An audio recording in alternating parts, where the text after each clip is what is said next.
Hit and रनच्या कायद्याविरोधात देशभरात truck आणि डंपर चालकांचा संप. भाजीपाला पुरवठा, पेट्रोल डिझेल पुरवठा, एसटी, खासगी वाहनांवर मोठा परिणाम. राज्यभरात काही ठिकाणी संप मागे, मात्र काही ठिकाणी ट्रक आणि टँकर चालकांचा संप सुरूच.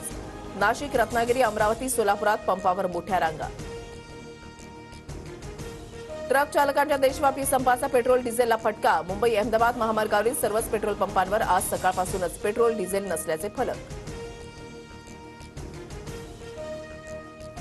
नागपुरातील ट्रक चालकांचा संप मागे, महामार्गावर वाहतूक सुरळीत. तर कोल्हापुरात टँकर चालकांचा संप मागे, पेट्रोल पंपावर गर्दी न करण्याचं प्रशासनाचं आवाहन. नव्या मोटार वाहन कायद्याविरोधात ट्रक चालक आक्रमक. ट्रक चालक आणि प्रशासनामधील बैठक निष्फळ. चालक संघटना संपावर ठाम. ट्रक चालकांच्या संपाचा दादरमधील भाजी मार्केटला फटका. भाजीपाल्याचा अत्यंत कमी पुरवठा. भाजी मार्केटमधील अनेक विक्रेत्यांची दुकानं बंद.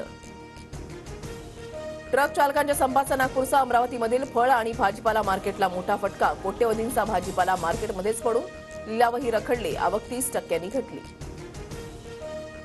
ट्रक टँकर चालकांच्या संपाचा स्कूल बसवर परिणाम. इंधन पुरवठा न झाल्यास उद्यापासून बसेस बंद राहणार. शासनानं तोडगा काढण्याची महाराष्ट्र स्कूल बस असोसिएशनची मागणी. मवियाचा फॉर्म्युला ठरलाय, शिक्कामोर्तब बाकी. जागावाटपाबाबत सुप्रिया सुळेंची माहिती. तर संविधान रक्षणासाठी प्रकाश आंबेडकर सोबत येतील, सुळेंची प्रतिक्रिया. एकत्र येणार, पण सध्या आमच्यासाठी मवियाचं दार बंद. आम्हाला घेण्यासाठी कुणाचा विरोध माहिती नाही, प्रकाश आंबेडकरांचं वक्तव्य. एकत्र नाही आलो तर ठाकरे गट आणि वंचित 24-24 जागा लढणार, प्रकाश आंबेडकरांची माहिती. प्रकाश आंबेडकरांशी चर्चा सुरू, योग्य समन्वय आहे, 40 जागा जिंकायच्या आहेत, संजय राऊतांचं स्पष्टीकरण. उद्धव ठाकरे आणि काँग्रेस पक्षश्रेष्ठींमध्ये फोनवरून चर्चा. जागावाटपाबाबत मतभेद नाही तर भाजप विरोधात एकत्र लढायचं, ठाकरेंची भूमिका. लवकरच ठाकरेंची दिल्लीवारी, सूत्रांची माहिती. सुप्रिया सुळे दादांमुळेच खासदार, दादा सोबत नसल्यानेच बारामतीमध्ये तळ ठोकण्याची वेळ. रुपाली चाकणकरांची टीका. तर आधी नगरसेवक होऊन दाखवा, रोहिणी खडसेंचा चाकणकरांवर पलटवार. माझ्याकडे पुरावे, जयंत पाटील खरं बोला. संजय शिरसाटांचा हल्लाबोल. तर शिरसाटांना मनातलं कसं कळतं, शिरसाटांनाच अधिक माहिती विचारा, पाटलांचा टोला.